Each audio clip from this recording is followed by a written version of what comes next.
Gadis 19 tahun gelapkan uang toko 45 juta rupiah dengan sodorkan kris pribadi ke pembeli, sang ayah syok. Video yang memperlihatkan seorang kasir wanita mengakui kesalahannya telah mencuri uang di tempat ia bekerja viral di media sosial. Alih-alih menyodorkan kris toko, wanita 19 tahun yang bekerja sebagai kasir di Legato Gelato ketahuan menyodorkan barcode kris pribadi ke beberapa pembeli.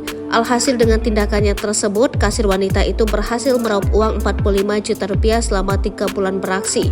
Tindakan tak terpuji wanita itu kini beredar luas di media sosial, salah satunya di akun X atau dulu Twitter bernama TXT dari Kuliner. Dalam video dibagikan oleh akun Twitter tersebut, terlihat bahwa kasir tersebut meminta maaf setelah owner toko mengetahui tindakannya. Kejadian ini terungkap saat pemilik toko merasa bingung dengan penurunan penjualan yang signifikan di salah satu cabangnya selama 3 bulan terakhir. Untuk mencari tahu penyebabnya, pemilik toko memutuskan untuk menyamar dan berpura-pura menjadi seorang pembeli. Ketika pembeli tersebut ingin membayar melalui kris, kasir tersebut tanpa ragu menyodorkan ponselnya dengan kode QR yang mengarah langsung ke akun pribadinya.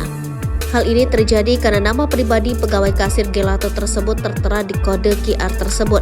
Pembeli yang berpura-pura itu segera mengingatkan bahwa kode QR tersebut tidak sesuai dengan milik kedai Legato Gelato. Setelah tertangkap basah, pegawai kasir Gelato diminta untuk membuat video pengakuan atas perbuatannya.